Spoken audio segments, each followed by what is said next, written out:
Okay, all right, so hello everyone and welcome to the fundamentals of the health forge. And now I have some notes here that I'm going to be following, and I'll be occasionally sharing my screen with just a few pictures, and you can of course take notes, but this is going to be recorded and you'll get the replay as soon as I send it out. And because this is something that I want everybody to have, because I was originally going to be charging for this, but then I realized that the simple basics of this are things that I want all of my patients to do. I want all of my friends to do. I want everyone I know. In fact, I want everyone to do as many of these as possible, because they are the fundamentals of health and well-being that really everyone should be aware of. So I've decided I'm not charging for this, so I have actually changed the format, and it's not actually going to be exactly as my accountability program will be. We will get into that though. So I'm hoping today that you're going to learn lots that you can actually put into action, because that's the most important thing.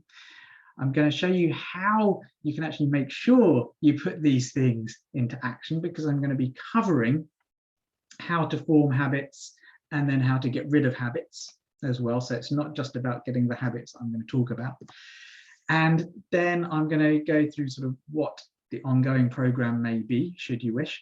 But what I really want to make sure that you're clear on, today is not a goal setting webinar. Now is not the time to actually set some goals. Hopefully you've already set some goals.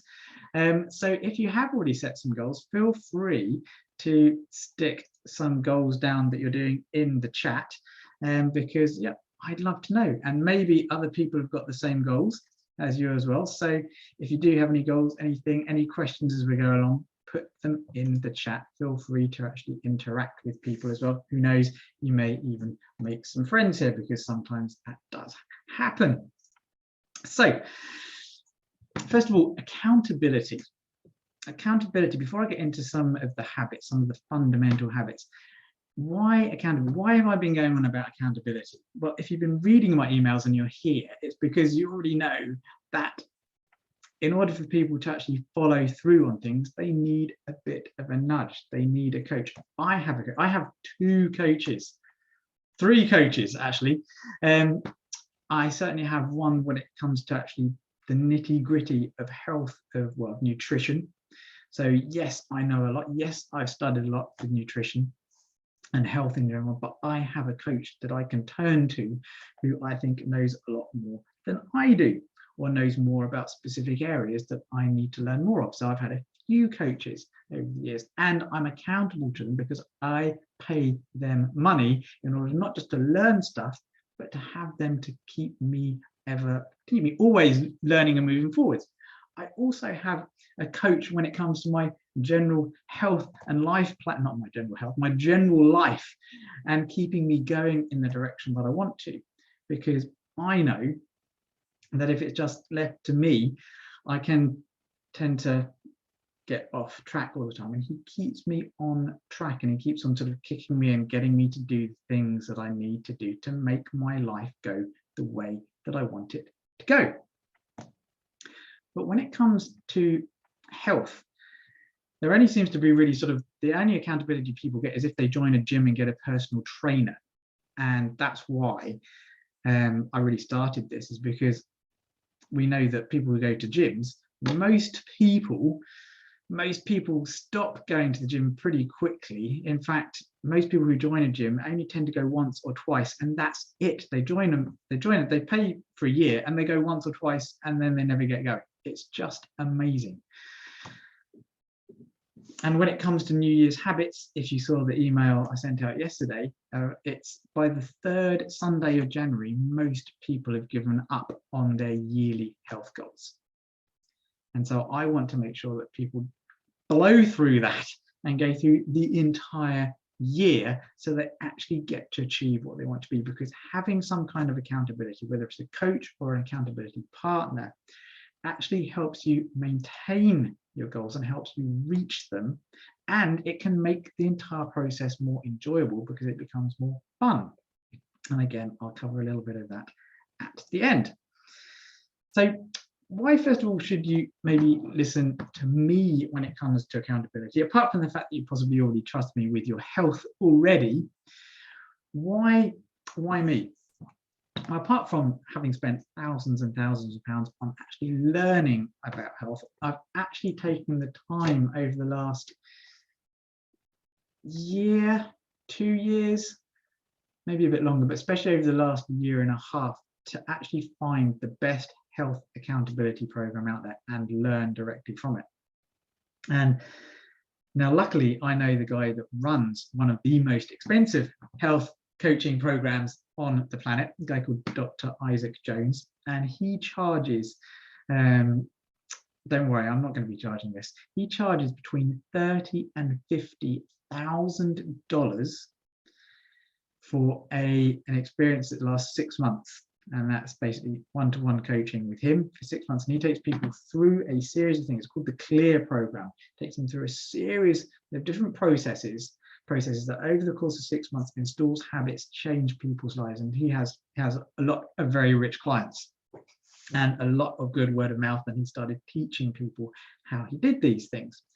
And so I actually have access to the program that he uses, and the sheets and the diet, the nutrition, the protocols, the accountability programs, the habit formation, secrets and tips. I have the access to all that. So that's something that I have been putting together for some of my one-to-one coaching clients. But I realized that I could actually make things cheaper. And also, some people find they get more from a group coaching than they do from one-to-one coaching, because when you're going through a process with a group of like-minded people, you can actually be more likely to stick with it as well. So group coaching can actually is cheaper, but it also seems to be more effective as well. So I went out and found the best health accountability program I could, and of course added my own knowledge to it as well, because even though Isaac Jones is a master at change, he doesn't necessarily know everything. Nobody does. Also, previous to this, I did some training with a guy called Brendan Pickard, who is he's author of, what was the name of the book? High Performance Habits, but he's written a number of books, and his clients include people like Oprah Winfrey, and he coaches them on how to basically bring high performance. So I've used some of his high performance stuff with, again, one-to-one coaching clients. I use them with my patients as well, without them knowing sometimes as well. So, and there's a sort of there's 12 different coaching sessions, so I'm actually going to be bringing in some of his stuff into the coaching plan that I have mapped out for people that want to take this through for 6, 7, 8, 9, 10 months. So yeah, we don't need that. Here you go. So what I'm going to delve into now is I'm actually going to dive into some habits that are simple, and then I'm going to then talk about why you might want to, well, and then I'm going to talk about how to really install habits. But before we actually do this, what I want to do is share my screen, because I want to talk to you about something that is very, very important. But I have to find here. Is anyone else waiting? Nope. So where's my share screen? So bear with me while I find, oh, here you go, brilliant. So share. So hopefully you can now all see a picture saying the levels of organization. Levels of organization is something that is at the beginning of most physiology textbooks, a lot of biology textbooks, a lot of biochemistry ones as well. And levels of organization is basically, you start off with atoms, okay, although you could probably go slightly smaller than that. Now we can go electrons and neutrons and protons, and these make atoms. And then atoms come together and they make molecules, and then molecules can come together and they can make things like peptides, and then peptides can go together and make proteins, and then we also have fats. You have all these other sort of things that are macromolecules basically, and then these things get together and they make tiny little words called organelles, and then organelles get together and they finally make, I hope you can see me waving something around here, a cell. And your cell is the cells, whether it's in your body, whether it's in a plant, whether it's in another animal apart from a human being, cells are the single smallest aspect of life that can reproduce itself. And then cells of different types get together to make different types of tissue, whether it's muscles, or whether it's heart tissue, or it's brain tissue, or nerve tissue in a human, or if it's in a plant, there are, you know, the bits that make the fibrous stem, there's a bit that makes the leaf or the flower.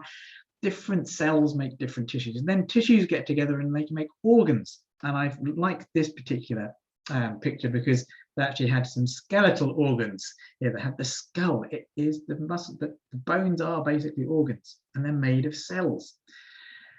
And so it's very important that the cells are working and macromolecules are working, and then they all get together, all these different organs, and they make systems. So for instance, they make the musculoskeletal system, or they make the digestive system, or they make the glandular system, or they make the immune system. And then all these systems get together and they make a human being.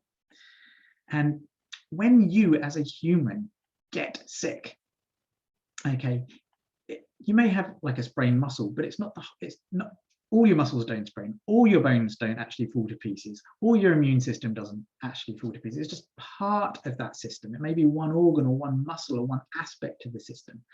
And it's usually not the whole muscle or the whole organ that's suddenly spontaneously diseased. It's just some types of tissue inside that organ. And again, it's not going to be the whole of that type of tissue, whether it's collagen or whether it's going to be endothelium. It's going to be a part, it's going to be a group of individual cells that are wrong. And individual cells, in order to be healthy, basically need to be fed all the right nutrients. So that's water, oxygen, vitamins, minerals, fats, sugars, carbohydrates, etc. They need to be told what to do. They need a nerve supply, they need a purpose, which we're going to get to in a moment, but they also need to get rid of their waste. So in order for you to be healthy, you basically need these three things working at a cellular level and you will be healthy. But keeping those things together is what can be difficult. We'll be covering that in a moment. But when it comes to levels of organization, what we now know is that it goes beyond the individual.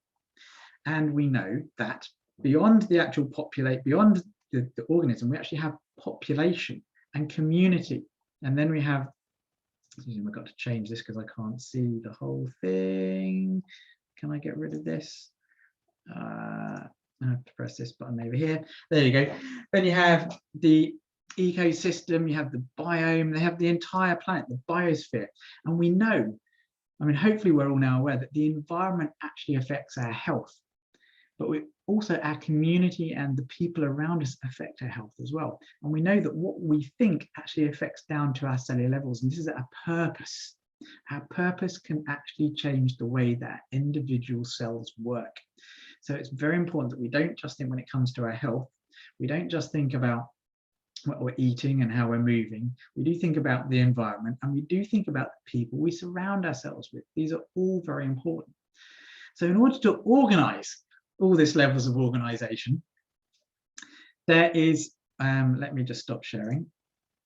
There you go, before I continue. So did that make sense? Has everyone heard of the levels of organization, or is this new to you? I'd like to know, so please feel free to make some comments, whether it's new or not. There's a whole lot to organization. And so this is why many years ago, I was happy to find a guy called Dr. Bob Rakowski, who basically summarized 7 main strategies, which I'm sure, I think everyone here is aware of.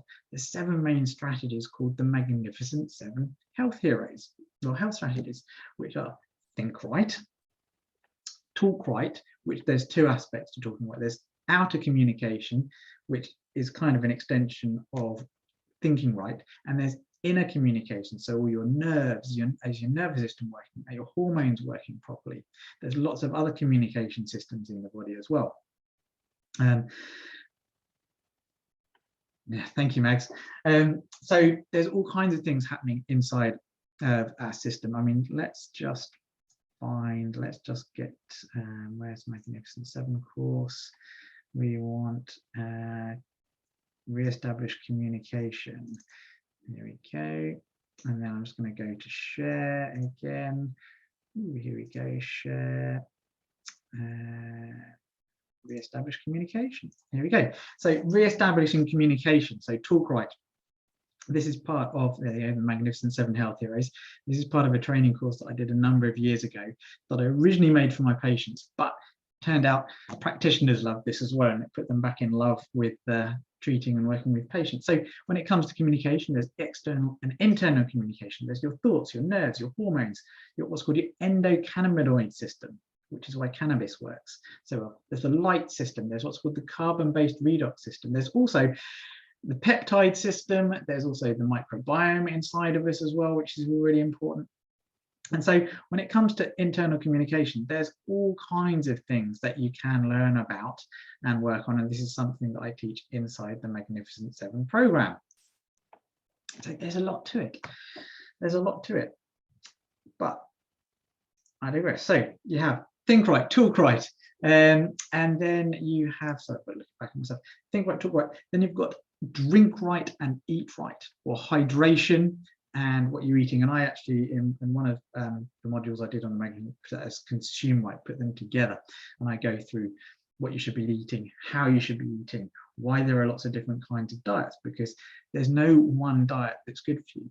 Like, I'm looking at the people here, and I know that I've actually worked with different diets with quite a few of you, because depending on what stage you're at and what you're doing, like someone who's actually healing from a musculoskeletal injury needs different nutrients and eating than someone who's maybe got cancer or an immune problem. Someone who's got lots of autoimmune problems needs something different from someone who has got an underactive immune system.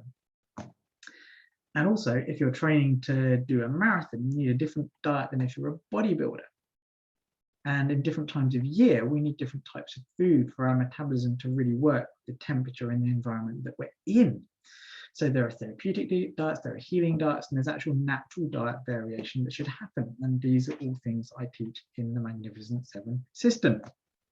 So we have think right, communicate right, talk right, eat right, drink right. Then we have movement. Movement is so important. Did you know that your brain will not work unless you are moving properly? Yes, we send lots of people, there's lots of talk about mental health and we need to talk more and talk more.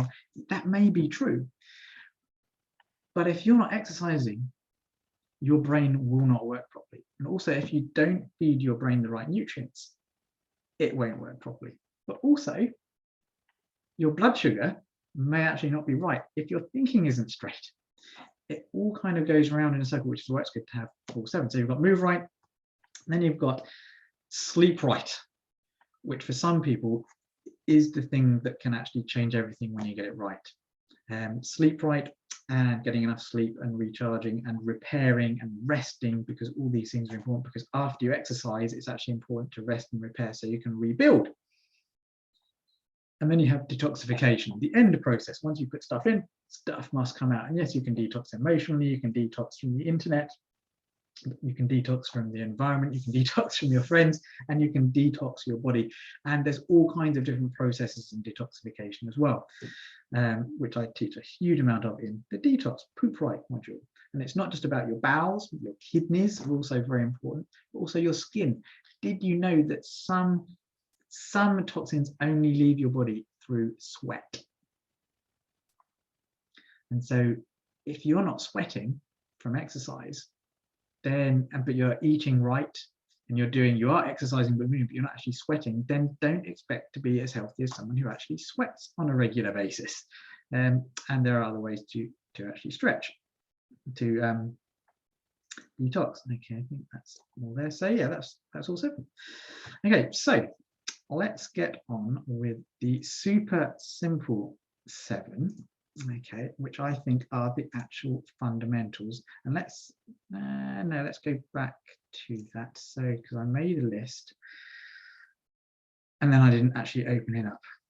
The super simple Magnificent 7. So this is hopefully some habits that can change your life. And we're going to start with perhaps the one that rules them all.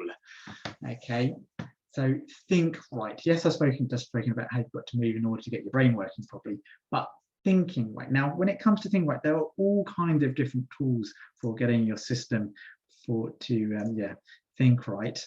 Have I got them all in here? No, you only can see my move right, think right. Let's just have a look at this. Let's just share some of this for you so you can have a look at my think right module, among other things. Share screen. Oh, have I been? That's it. That's the wrong button.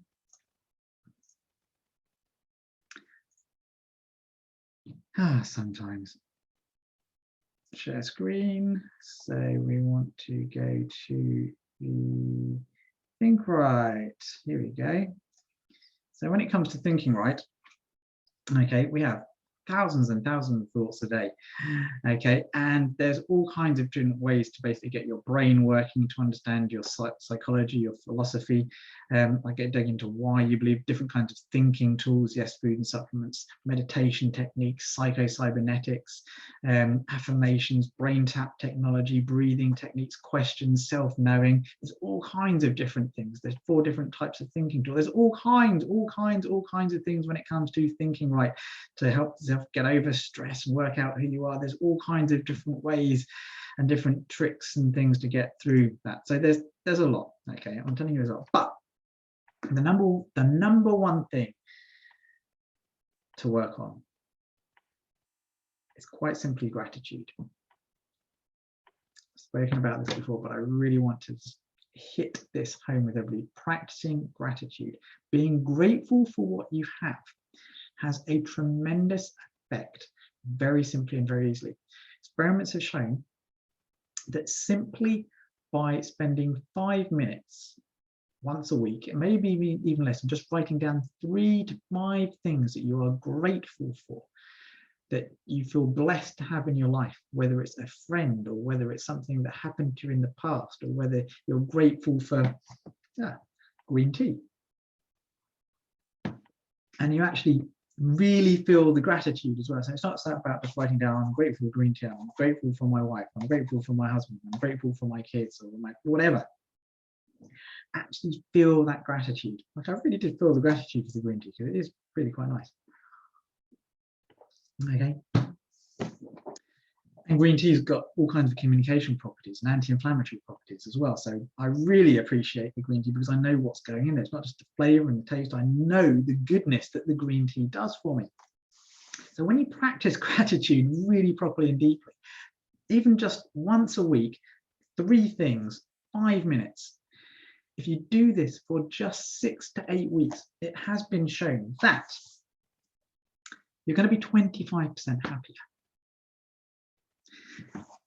And who couldn't be just appreciate being 25% happier? I mean, even someone who is happy most of the time, it's like, yeah, being 25% happy will be even better.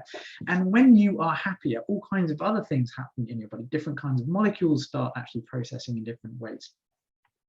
When you are 25% happier, in fact, just being grateful for my green tea, after 6 to 8 weeks, you're going to be 25% happier.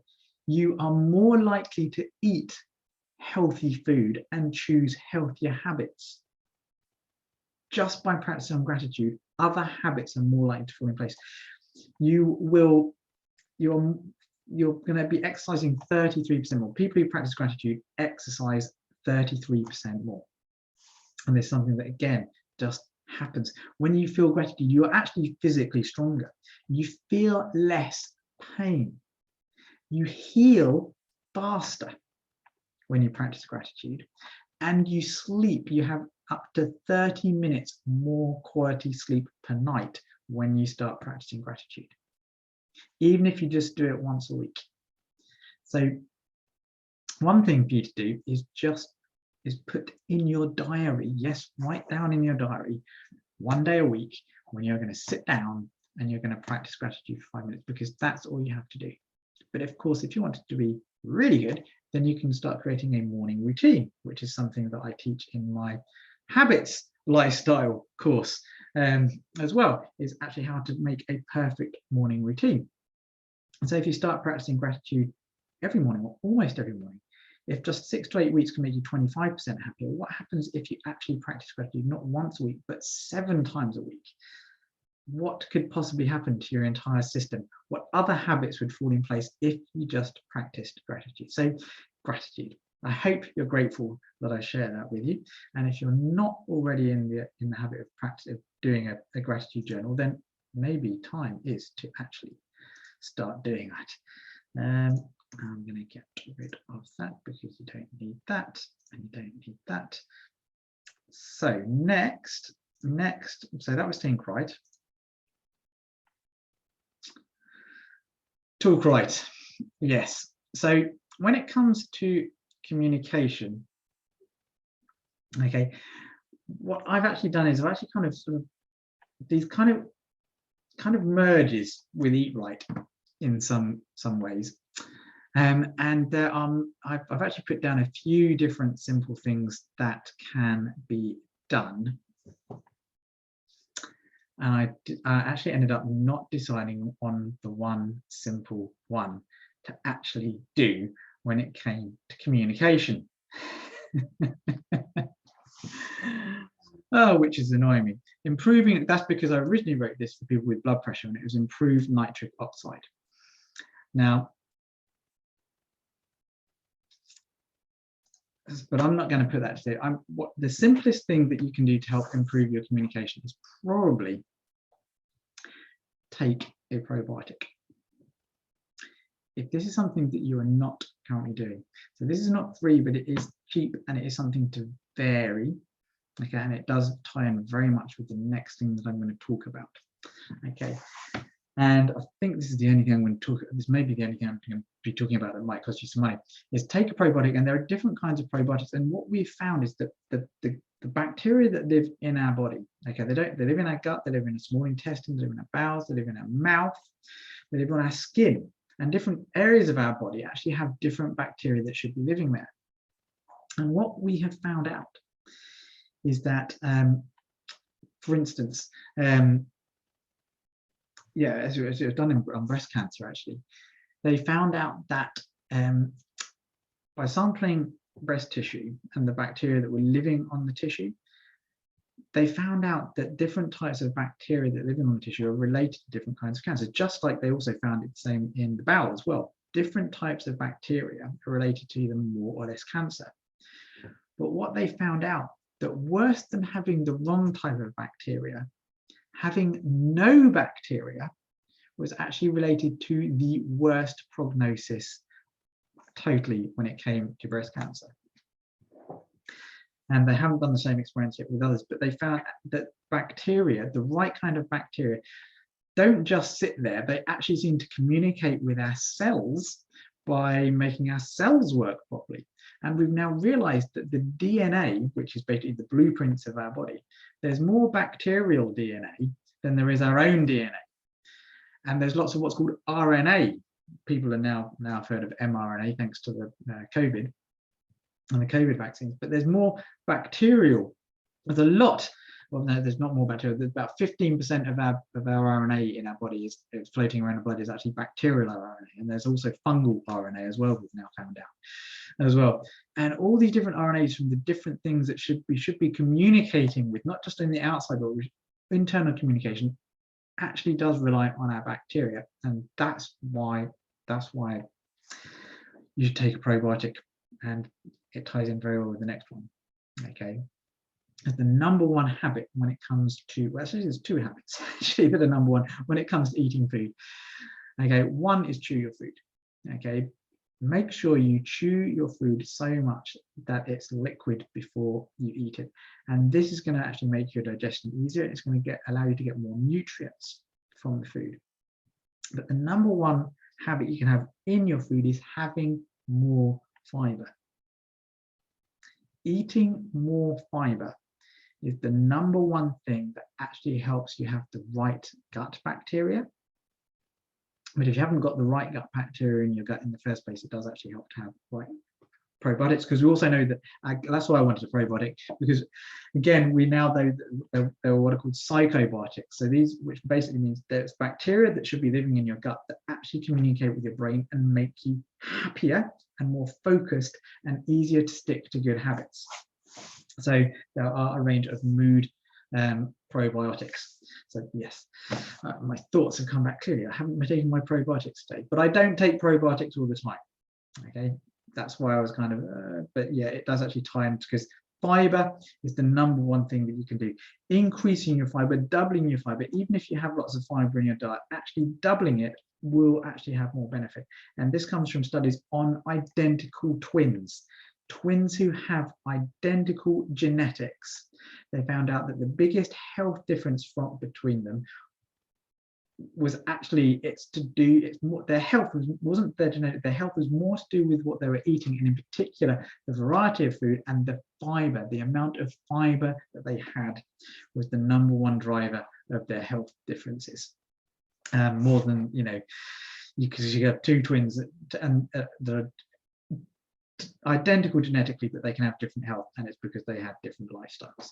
So lifestyle is the #1 factor, and the #1 factor inside that is fiber. So double your fiber. Yes, you can buy fiber drinks to actually double it more easily as well, but increase your fiber, increase the amount of vegetables that are on your plate, increase the amount of berries maybe, but really focus on getting vegetables with every single meal and chew your food. That is the super simplest thing to do, and that will actually then combine with the probiotic to really, really help change your body and your mind and make your habits better and help you feel more gratitude. So chew your food, there you go. And of course, I've actually got more in the super simple than this, but that was the #1. Now, the next one, drink right. Quite simply, try and drink enough water that you go to the loo once an hour. Basically, that is my kind of rule. That it's going in, your kidneys are working, it's flushing it out, and it's pale coloured. Now, there's actually a lot more to hydration. That's why there's an entire module on proper hydration that we go through, because proper hydration isn't just about drinking water, it's about all the things that actually help keep the water in your body.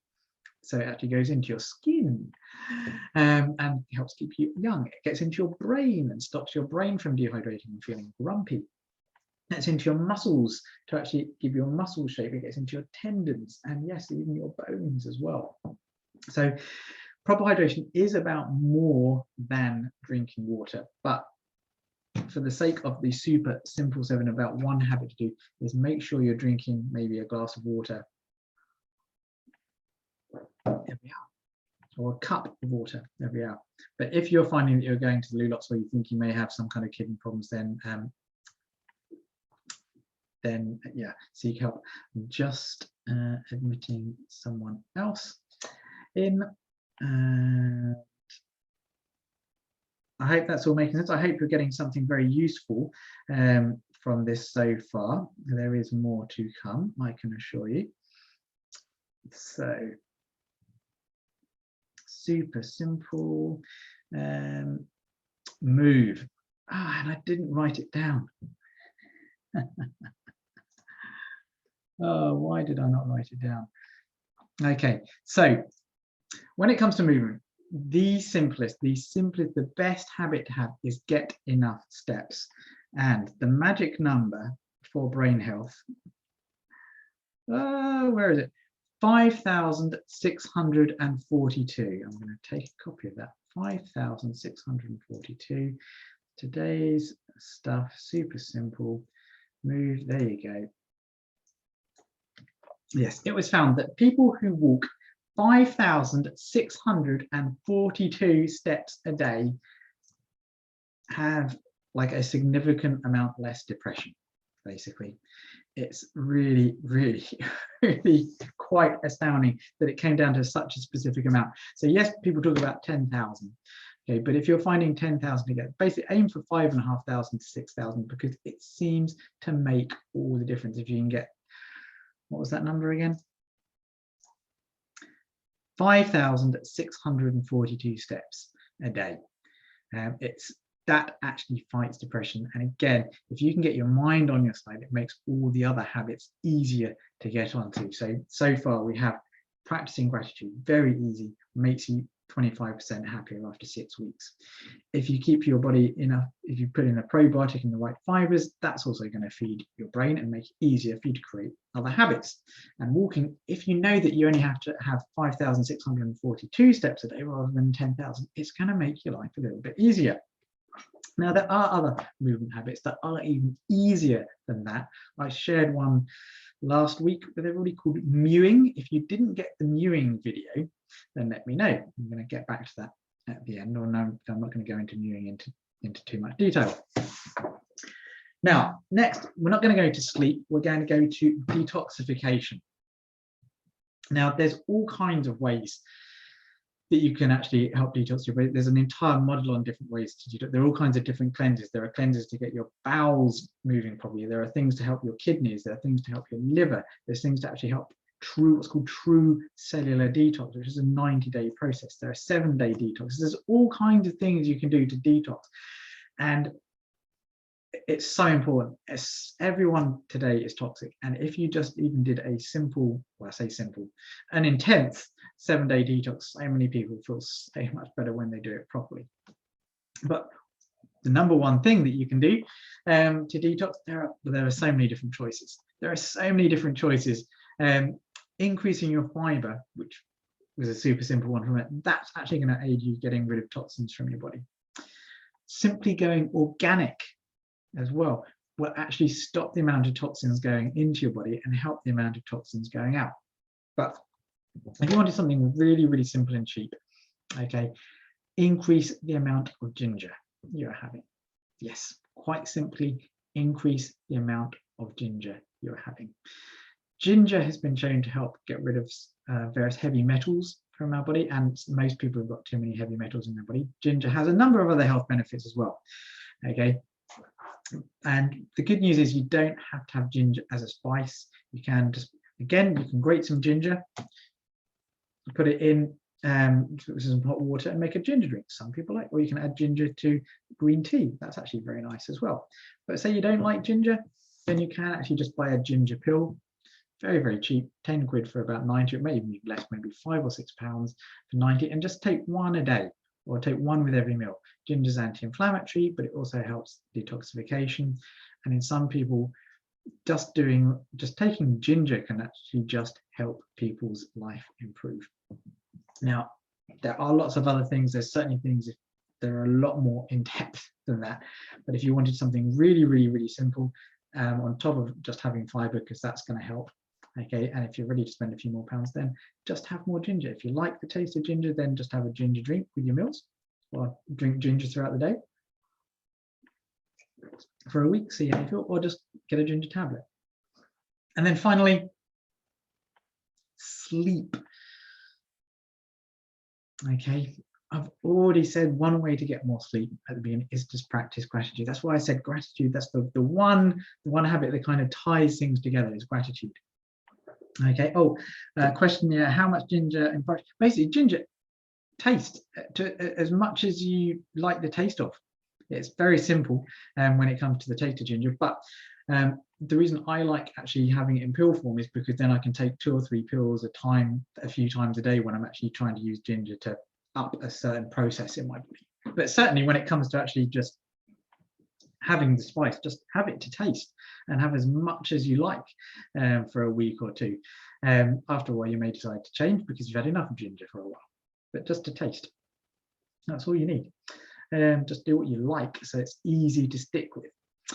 But when it comes to sleep, okay, there are a number of things you can do to improve sleep. You could decide to just practice gratitude and see what happens.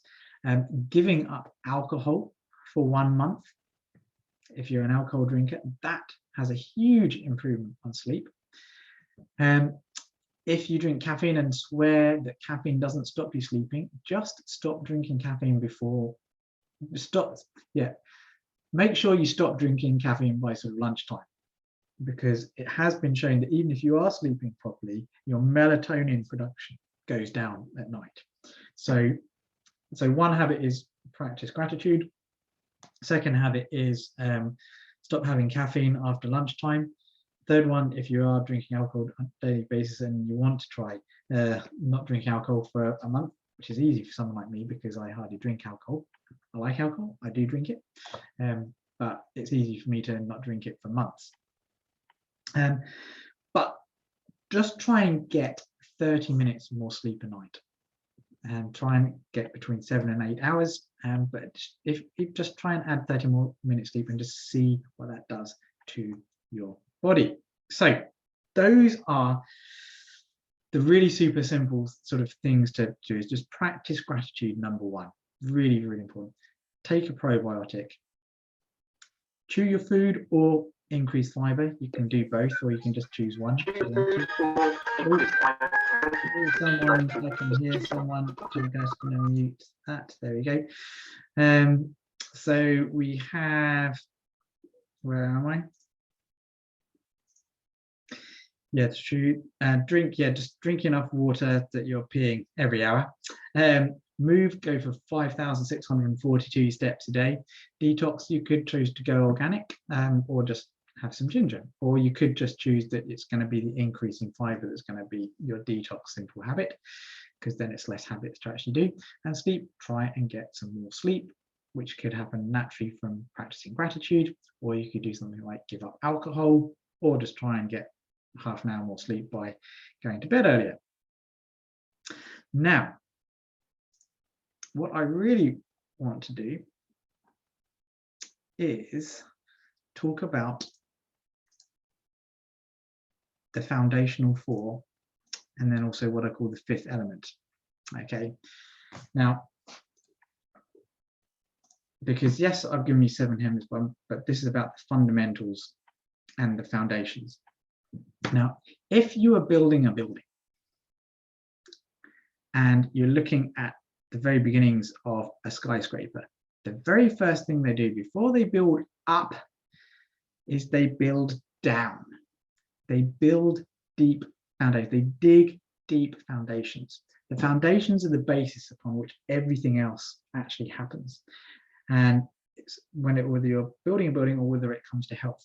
And so while some of these things to some of you may seem like, well, that's simple, I'm already doing all these things.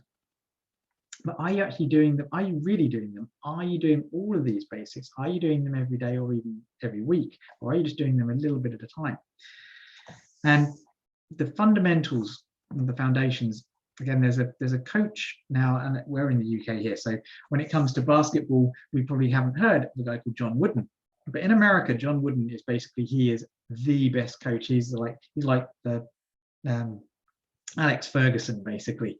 For those of you who follow football, Alex Ferguson is quite a famous coach of the Manchester United. But in America, there was John Wooden, and the first thing that John Wooden did, and John Wooden, I mean, he was basically working with basketball players who are extremely talented people, really, really, really skillful players. I mean, they can do all kinds of things.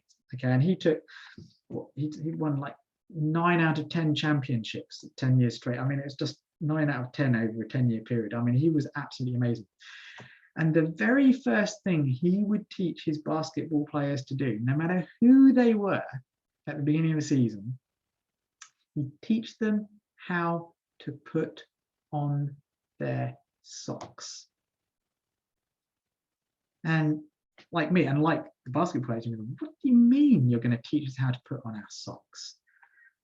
Okay, and he said, look, the reason I want you to put on your socks is because if you put on your socks in a hurry and in the wrong way at the beginning of a training session, and we have a hard training session, and your sock is not on correctly, you might get a blister, which means that you might miss the next training session, which means you might not be as good when it comes to the next game, which means that you're not going to be playing as well as you could do because you couldn't train properly, because you got a blister, because you didn't put your socks on properly. And that means we might not win a game, and you're going to let the team down by not putting your socks on correctly. And this is how he drilled his team. It basically, you put on your socks, then this is how you do your shoelaces up, so your shoes don't come off accidentally on the court. Got everything, all the basics and fundamentals, how to stand, how to breathe when you're actually throwing a hoop. It's like all the basics of getting everything in place that could be reproduced time after time after time after time. This is how Michael Jordan, who was like, one of the best basketball players of all time, he basically worked by basically, failing lots and just practicing the same thing time after time after time after time after time, getting the basics and the fundamentals down. So when it comes to health, okay, yes, I've gone through 7 strategies, but the foundational 4 really are: hydrate yourself properly, because if you're properly hydrated, all kinds of parts of your system work better. And if you want to know why hydration is so important, then sign up to one of my programs, because we're going to go through hydration just in one go. Walk, move is the foundation. Just get out and walk every single day, even if it's just 1 or 2 steps. Okay, and we're going to come back to this in a minute. So hydrate, walk, fiber, and sleep. Okay, those are the foundational 4, but there is actually a 5th one, which I haven't mentioned yet. Okay, and that 5th one is breathing through your nose. I'm going to teach you how to breathe properly. And for some of you, you're thinking, what?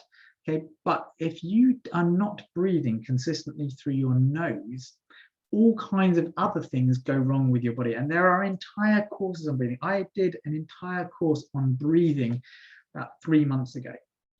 Okay, and that was like £300. Okay, just to learn how to breathe. And because there's lots of things you can do with breathing. Okay, but the number one thing is breathe through your nose.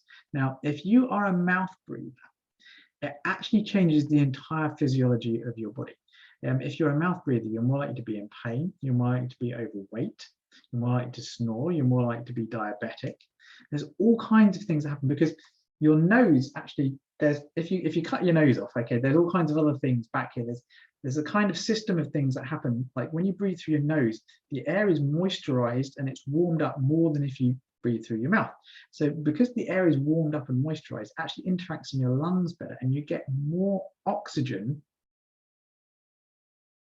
when you breathe through your nose than when you breathe through your mouth. And more oxygen is what, and remember at the beginning, I spoke about the levels of organization. I spoke about how everything comes down to your cells at the end of the day. And one of the things your cells need more than anything else is oxygen. I mean, if you stopped eating food, okay, if I stopped eating food now, I'd still be alive in 2 weeks' time. I'd be thinner and I'd be hungry, but I'd be alive in 2 weeks' time.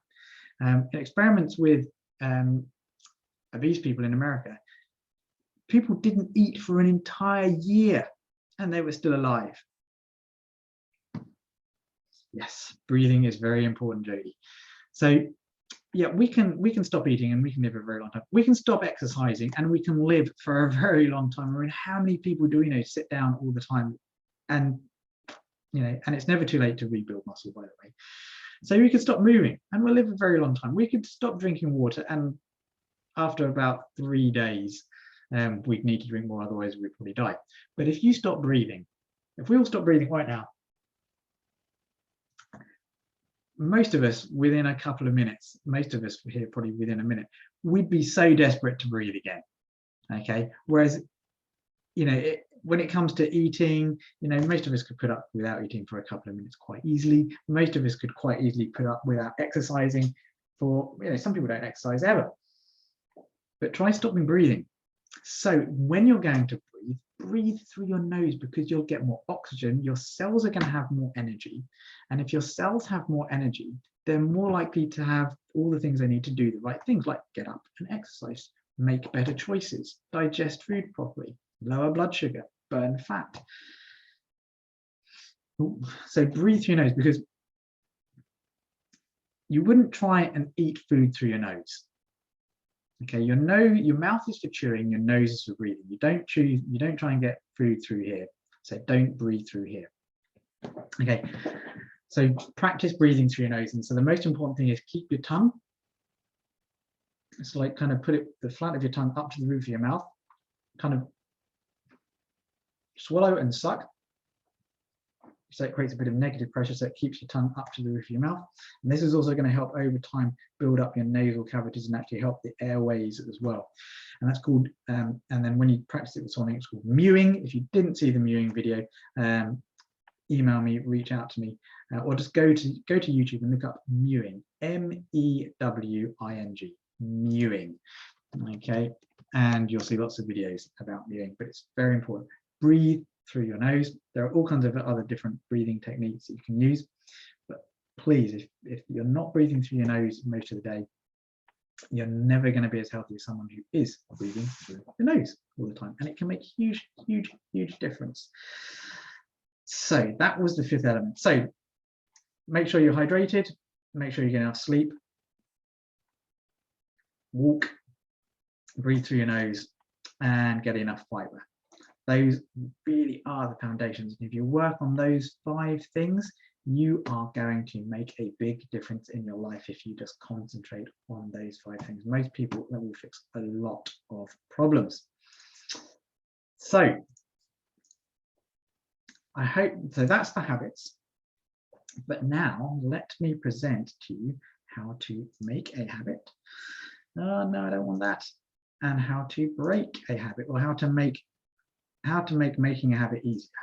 So would you like to know how to make making a habit easier, and how to make getting rid of a hard habit easier? Let me press the share button. As usual, I'm going longer than expected, but hey ho. So this is one of the behavior models that I share in my Health Mindset Academy, and also in the Metanoia Mastermind program. It's called the Fog Behaviour Model. And he wrote a book called Tiny Habits, which I go into great detail. But up here, on here, you have this axis called motivation. Okay, if you are highly motivated, okay, and the green line is the action line. If you're highly motivated, okay, you are more likely to do something. Okay, and also if it's easy to do, you are more likely to do something as well. But if it's hard to do, you need a lot more motivation. Okay, if it's easy to do, you need less motivation. So above this action line, if it's things are easy to do, and below this line, things are hard to do. So for instance, okay, I will just unshare that because it distracts me. So basically you have this line here. So basically, if you've got something that you're highly motivated to do, even if it's very hard, you might go and do it. Okay, like for instance, if you stop breathing, after a while you're going to feel this incredible motivation to breathe again very quickly, and you're going to find it very easy to breathe again. Okay. But if, say, for instance, you're someone who doesn't exercise, okay, it's not going to be easy to get you to actually run a marathon, but it might be easy to get you to do a step. And this is why he called his book Tiny Habits. Okay, and I don't know why I stopped sharing. Okay, because I do actually want to go back to here, don't I? Because this picture kind of really sums up tiny habits. Okay, so there's a picture here. There's a picture of a man in front of a ladder and a lady in front of another ladder. Now, which ladder would you prefer to try and climb? The ladder with the rungs really close together, or the ladder that the lady has unfortunately been given to climb? Which one of those ladders would you actually rather try and climb? I think I can guess which one you would actually try. Oh, good Lord. Where has my screen gone? Stop sharing. There we go. So I think everyone would be going with, yeah, the rungs, yes, that are close together. And that's if you make your habit easy to attain, you're more likely to do it because it needs less motivation. So for instance, if I told you that in order to get fit and healthy, you needed to run a marathon, okay, it's pretty unlikely that if you've never even run, 100 meters, or haven't done 100 meters since you're a kid, it's going to be really difficult. But if I tell you that, what you need to do in order to get fit and healthy is just walk around your garden once, or walk around your house once. That's it. Or just take one step, or just take 5,642 steps a day rather than 10,000 steps a day. So if you are looking to start a habit, if you know what you've got to get to, break it down into smaller parts. Make a micro habit. So you may have to, you may know that you have to get all the way up to something really amazing. Okay, But if you just chunk it down into small parts, like, you know, like the couch to 5, if you want to learn how to run 5K, you start off by walking 5 kilometers. And you start off to get to walking to 5 kilometers by just doing a little bit, or you start doing a little bit of exercise. If you know you've got, you know, 100 pounds to lose, you just start focusing on just 1 pound at a time. If you want to actually build muscle, okay, you focus on, you know, building, obviously building muscle one for each time. You work on, you know, getting the right food in. So Elizabeth, yeah, when it comes to improving your mind, yes, that's the magic number to be doing on a daily basis. But of course, you've got to work that into your life. So there are two, and the way to do it is, instead of trying to say, okay, I'm going to do 5,642 steps every day, and don't even try, okay, I'm going to do it once a week. It's actually better to decide, if at the moment, if you're only doing 50 steps a day, it's actually do 52 steps a day. And so if you know how many steps you're doing per day, and you can actually find a way to just increase a little bit. So you just do a little bit more before you go to bed, or you get up a little bit earlier and you do a few steps. You find something. So that's fantastic. Oh, well done. So that's it. So if you're doing 6,000 most days on a treadmill, try and make it 6,500 most days. Make it a little bit further, or do another movement habit, because this is another way of actually getting habits. This is what, like the mewing habit of getting you nasal breathing, also helps your posture. Is if you tie a habit in with something else you're already doing, it makes it easier to do. So for instance, if you want to improve the exercise habit, okay, every time you go through a doorway, okay, do a few press-ups against a wall to exercise your upper body, or do a few body weight squats. Or you could do it when I brush my teeth. After I brush my teeth, I'm going to do a few more steps, or I'm going to do some squats. I actually do I do a bit of workout or stretching when I'm brushing my teeth in the morning, for instance. Or if it's because you want to go out for a run or a walk, you say, well, after I brush my teeth, I'm going to make sure that I set up my shoes and everything that I need to get outside. I'm going to set everything up the night before. You make it easier to get the habit done that you want to do the next day or the next time you do it. If you want to start eating more healthy food, when you go to the shops, you choose more healthy food. First of all, you go to the shops when you've already eaten. So you haven't got, because if you go to the shops hungry, you're more likely to buy the food that you can instantly eat. So if you want to start eating better, you make sure when you go to the shops, you have a plan of action written out first of all. But okay, just getting back to sort of tying it, so you can actually do some habits when you're eating, like chewing food more when you eat is going to be a good habit. Eating more fiber when you eat. So you're already going to the shop, so it's easier to get more fiber. It's easier to chew more food. It's easier to do mewing when you eat. It's easier to start thinking about breathing more when you're doing different things. Tying habits in. And the more you tie a new habit you want to do in with something else you're already doing, like reminding yourself to stand up straight when you go through a doorway. So for instance, go through a doorway, do a mewing exercise, or stretch your arms up overhead every time you go through a doorway. Something really simple. But if you want to make something harder to do, then you go back to that motivational thing, right? How can I actually make this habit harder? So if you want to give up eating crisps, then just don't buy any crisps. It's going to make it harder to do it. Or put crisps, like a friend of mine who wants to get rid of using his mobile phone so much, because he actually puts it in a cupboard in another room and he has it turned off or puts it on airplane mode until he wants to pick up and use the phone. You could take the food that you don't want to eat so much of it and put it like in the hardest cupboard to reach, or in a different room, or put it in the garage. If you want to smoke less, you make sure that after you've had a cigarette, you actually put the box in another room. Maybe you may lock it in a drawer, basically, or you may put the lighter upstairs and the cigarettes downstairs. So you put as many little changes and micro changes in the way of actually doing the habit that you want to get rid of. You make it harder. And again, something that we can coach on more if you want to, but think of those things. Tiny Habits is a great book to read. It goes into lots of more detail about this. And so just get tiny habits, basically. What else did I want to cover? Yes, the grit questionnaire. before you actually start a habit, there's a way of actually discovering, okay, and I did mean to get all these things out beforehand. So let's go through clear, let's go through here. No, let's not go through there. Did I put it up here?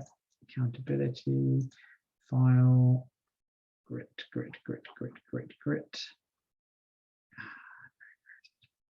I've got to go and find the grit. The grit questionnaire. Grit. Basically, there is a way to basically find out if you are likely to, is it opening up? Grit, there we go, grit.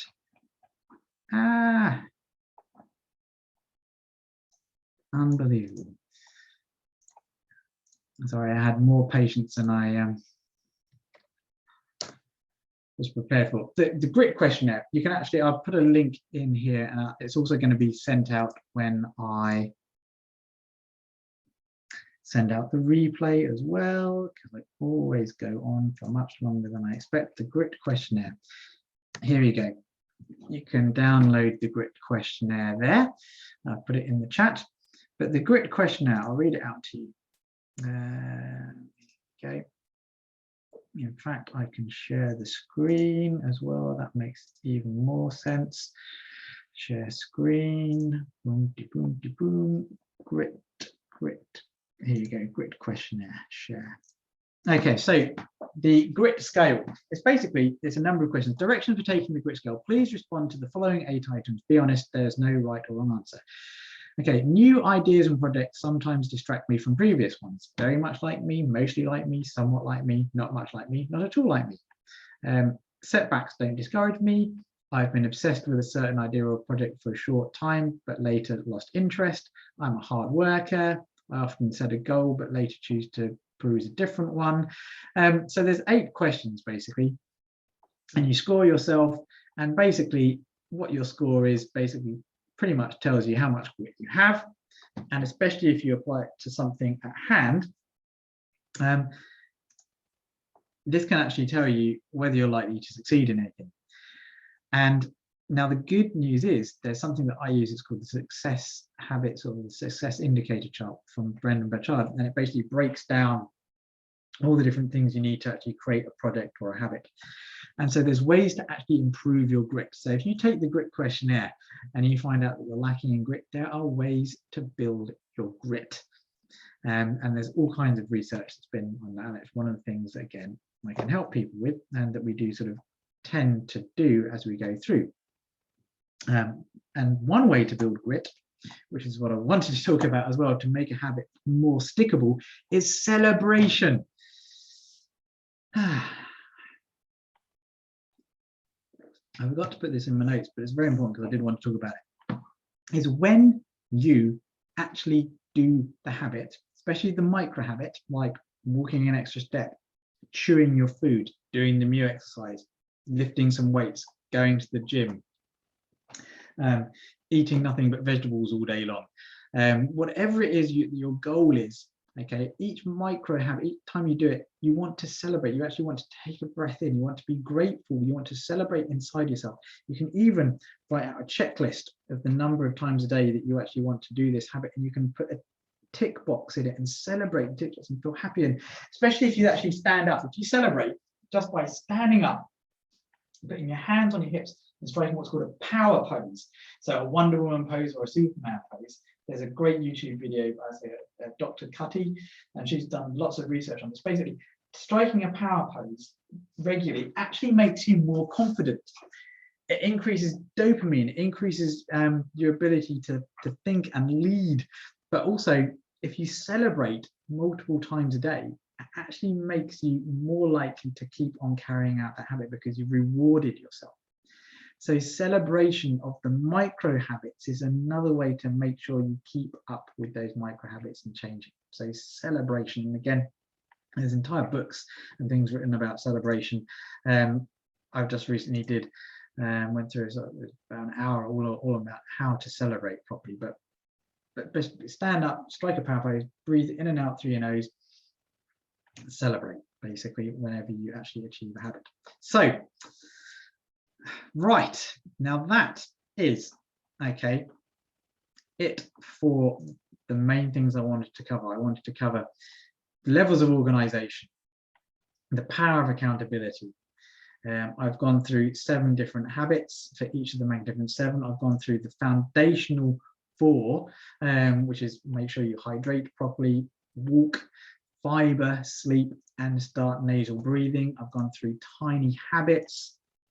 I've shown you the rungs. I've just spoken about the grit questionnaire, spoken to you about gratitude. Gratitude is perhaps the one habit which is a virtue that can actually get you through and sort of rule over all the rest. But I want to tell you what I'm going to be covering next for those that actually want to join me for the accountability program, because this is what I'm going to be going through next. Now, I've spoken about gratitude, okay, and gratitude is a virtue that is very much correlated with our well-being and our happiness. There's been a lot of research into the fundamental virtues that healthy, successful people have. And there's a number of virtues, but the number one virtue that is correlated with our well-being, I know I've spoken about gratitude, gratitude is very powerful when it's the place to start, is something called zest or energy. And energy and zest comes from a number of different areas. Zest and energy comes from, yes, the food we eat, comes from our mental attitude. It comes from emotional well-being, psychological well-being, spiritual well-being, and physical well-being. And energy is what really drives us. People who are highly energetic and full of beans are happy, they tend to be healthy, they tend to be more successful. It actually improves sleep, and that's one of the reasons why I want people to improve sleep. This is I've just put it on here. Sleep is the bridge from despair to hope, and it gives you more energy. And strangely enough, when you don't have enough energy, it's hard to sleep properly as well. And so zest and energy is something that I'm going to be covering next time, and I'm going to be going, and I'll just show you these so you can actually get through this. And these are some of the questions that Brendan Pickard asked when it comes to energy, is do I have the physical vibrancy and stamina to accomplish my goals and feel energized about life every day? This is one of the ways you build grit, by building your energy. What are the major factors causing my current level of energy, and how could I improve it? What could I start doing and stop doing to experience more energy in my life? Now, if you are feeling that a lack of energy is one of the things that you need more, then that's something I'm going to be covering next time in and for the people that basically want to take the next step. So what I'm going to do now is I'm going to stop sharing. And so I'm going to ask, so has everyone learned something useful so far? It'd be good to have, always good to have some feedback while I'm doing stuff live. Was this useful so far is what I'd love to know. And do you think that there's some actionable stuff from what's happened at the moment? And now that I've gone through that, would you like to know a little bit more about the actual accountability program? And what we'll sort of be covering, how we're going to be covering, and what is going to be different about the accountability program than just this webinar, which should give you all some good stuff to do. Marigold, thank you very much indeed. That's good to know. Yes, yes, and yes, please. So, hi Mags, thank you.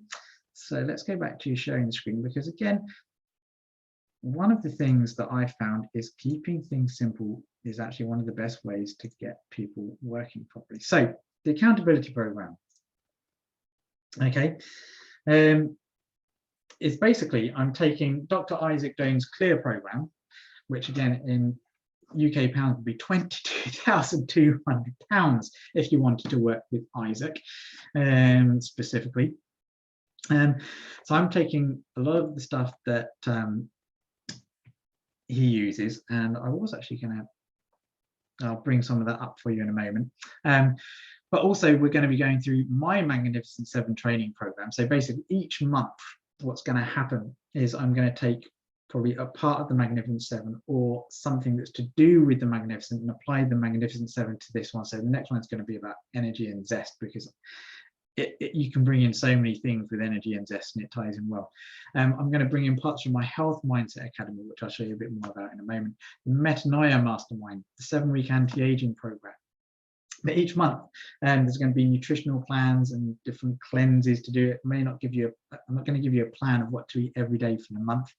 That's not about accountability, but I'm going to give you some ideas about how to generally improve. And I may give you some special cleanse to do if it's detox month, for instance.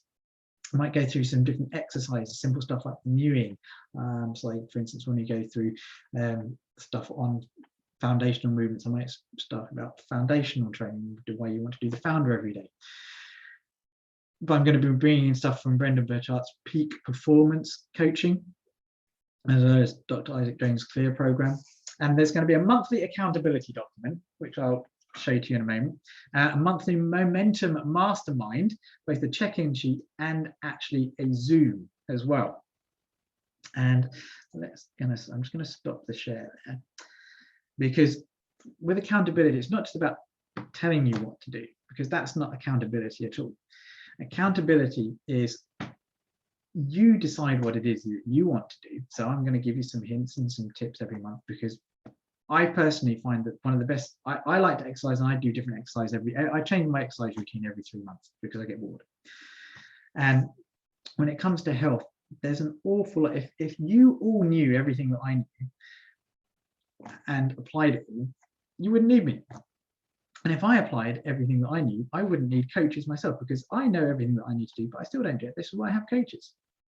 Okay, and this is why I found the right accountability plan. So accountability stuff, let's just, so for instance, yeah, the accountability document. Now there is one overall one that Dr. Isaac Jones uses, okay, which you can't quite see, okay, and it talks about there's creating purity, optimizing nutrients, quality relationships. There's all kinds of different things that you can commit to.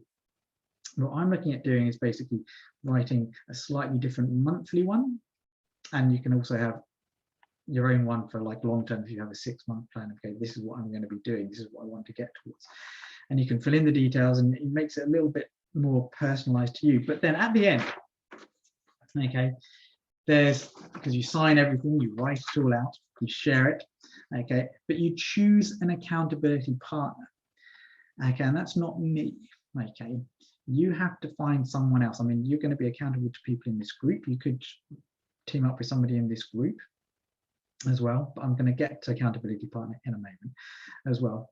And you basically strike up a bargain or a deal with that partner to either name and shame you themselves, or you can actually have a financial accountability. Like if you fail to follow through, you could actually have a financial default. Like it could be quite major, or it could be depending on the type of habit you're trying to do.